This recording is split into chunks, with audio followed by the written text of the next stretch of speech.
Alright, SummerSlam 2017. Back in New York yet again for another year. Alright, just a quick predictions video for the lineup for SummerSlam. It's got 12 matches advertised for the card, and obviously that could still change, as some people still don't have matches, but who knows. But this is being recorded on Thursday morning, so if anything has changed since then, I am unaware of them. So I'm going to do my best to predict the matches based on the information that I have available to me. I'm not really sure of the order of the matches, so I'm kind of just going to go through them randomly. But let's get started. Big Show versus Big Cass. I don't care. Big Cass is probably going to win. John Cena versus Baron Corbin will be very interesting because of everything that has happened with Baron Corbin and his failed cash-in attempt with the Money in the Bank briefcase, and everybody thinking that he has some kind of heat on him backstage for his recent Twitter actions. So, if he is in trouble, I see John Cena destroying him in a squash match. But I really hope Baron Corbin does win, because I like Baron Corbin as a heel. I think he plays the character very well. And if John Cena is going to go away for a while to do Transformers or whatever he's doing, there's no real reason for him to take the win.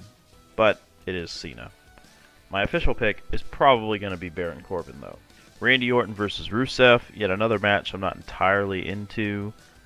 I want to say that Rusev is going to win because he could use the momentum, and hopefully it builds towards some kind of title run for him, whether it be US or WWE. Although I'd rather not see Rusev in another US title program, so hopefully this is Rusev going over. Naomi versus Natalya for the WWE SmackDown Women's Championship. I like both women. I would really love to see Natalya get the win here because she's been around for a really long time, and I'm just really happy. I really like her. I think she's one of the best women in the ring that the WWE has. She's been consistent. And I think her winning the title, even if she just drops it back to Naomi next month or so, I think it would be a really nice moment for her because we don't know how many years Natalya has left. And I think it would be great for her to get a big win at SummerSlam to just kind of be like a highlight for her career. So I'm picking Natalya. Alright, then we got the new WWE Cruiserweight Champion, Akira Tozawa. Representing Titus Worldwide, taking on the former champion, Neville. It was very interesting to see them change the titles on Raw. I think they could have saved that moment for the pay-per-view, so there had to be some reason for them to do that. Maybe they wanted to get a bigger Japanese audience watching the WWE Network. That could have been it. Who knows why they did it. Regardless, I don't think there's a reason for Tozawa to lose it after just winning it, so I'm going to say Tozawa retains the Cruiserweight Championship. Alright, keeping with the championships here, we got the New Day taking on the revamped Usos. I don't see the New Day dropping the titles so soon after just winning. I see this being the blow-off match in this feud, as we've seen the Usos and the New Day go back and forth since the New Day came to SmackDown. I think it's time to see a new tag team face the champs, and I think the Usos will go in a different direction after this. So, I'm picking the New Day to retain. Then we got a match I'm really excited for, which is Alexa Bliss, the WWE Raw Women's Champion, versus Sasha Banks. I really enjoyed their match at Great Balls of Fire, and I thought it built a really amazing story for a rematch. Everything going on with Bayley was really confusing, but we'll see how things play out. I want to see Sasha get the win here. I really do. I love Alexa Bliss, and I love Sasha, but I think for storyline-wise, I just want to see Sasha win on SummerSlam and get the WWE Women's Championship, and then maybe move into a program with Bayley and possibly start that slow heel turn that everybody wants to see. Not a lot of gimmick matches on SummerSlam. You know, if you notice, there's not a lot of weird stipulations. There's just a lot of standard matches. No hardcore matches, no cage matches, not including the stupid Enzo shark cage thing. Just straight up matches, which I'm very interested in. I think that's really awesome. But yeah, moving on. Finn Balor, the Demon, versus Bray Wyatt. This is obviously going to be Finn Balor winning. I'm not going to spend a lot of time on it. The entrance is going to be amazing to see the Demon. It's been exactly 1 year since Finn Balor has had the paint on. But yeah, Finn Balor, easy. Moving on.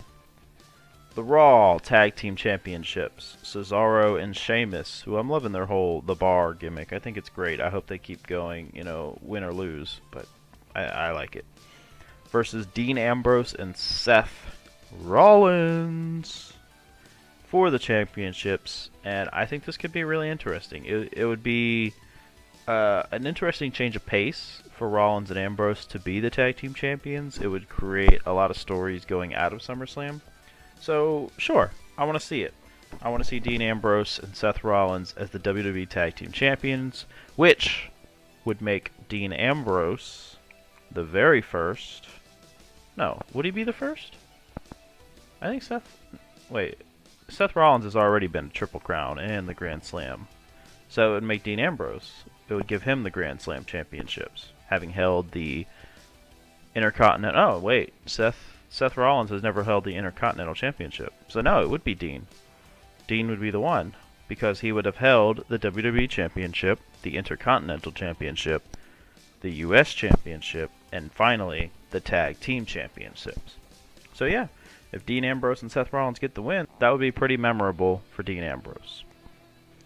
AJ Styles versus Kevin Owens for the United States Championship with Shane O'Mac as the special guest referee. This is an interesting match. I really love seeing a Styles and Owens together. I think they are phenomenal, pun intended. However, I see Kevin Owens moving away from the United States Championship, so I think Styles is going to retain here, and we're going to move on to something else, honestly. I think Kevin Owens is probably going to move up to the WWE title picture. Okay. Jinder Mahal, the WWE champion, the modern day Maharaja. Yeah, that's a mouthful. Taking on Shinsuke Nakamura. Man, that's going to be awesome. I honestly hope Shinsuke just like destroys Jinder, but obviously that's probably not going to be the case. They're going to want to protect Jinder a little bit coming out of SummerSlam. So yeah, I don't think it's going to be a complete squash. But I definitely think this is going to be the crowning moment for Shinsuke Nakamura. I think he is going to become the WWE champion moving forward, possibly moving into a feud with Kevin Owens. That's just something I think might happen. It makes sense. It would, you know, be an awesome matchup. So yeah, Nakamura. Finally, we have the Fatal 4-Way match for the Universal Championship, featuring Roman Reigns, Samoa Joe, Braun Strowman, and Brock Lesnar, the Beast. Brock Lesnar. I probably didn't do that justice, so forgive me. This match, honestly, is extremely hard for me to predict, because I can honestly make a case for each guy to win the match.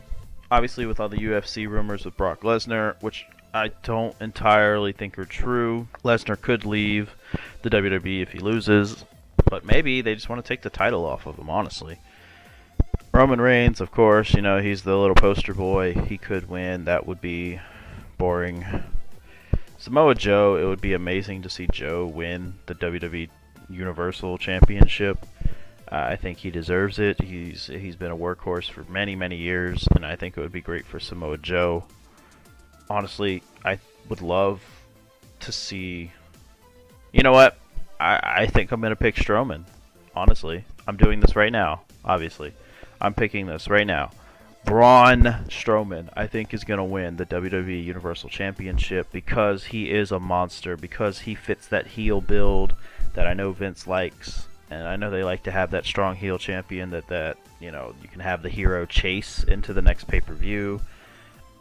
So I'm going to say Braun Strowman. He's been a breakout star since he was brought over to Raw. You know, it started with a slow burn with the jobbers, and then Sami Zayn, and then, you know, building his way up. And since Braun Strowman has been in the main event scene, he has been on fire. So I think they should put the championship on the big guy, and let's just see what happens. So there you have it. 12 matches for WWE SummerSlam this Sunday on the WWE Network. I don't think I left anybody out, but if I did, forgive me. Who knows what's going to go on in the world of wrestling, until then. I'm excited for TakeOver. I hope it's a great show. I'm excited for SummerSlam. It's going to be a long one, but we're going to make it through. Anywho, what are your predictions for SummerSlam this weekend? Do you agree with mine? Do you disagree with mine? I'd like to hear it in the comments below. Let's start some conversation about this. It's big pay-per-view. If you enjoy me doing these little prediction shows, I haven't done one since WrestleMania because I said I would do the big 4 pay-per-views, and SummerSlam is the next one. If you're interested in me doing these prediction shows, maybe I can do them a little more frequently with some of the pay-per-views on the WWE Network. So let me know in the comments below what you think, and I'll see you in the next video, guys.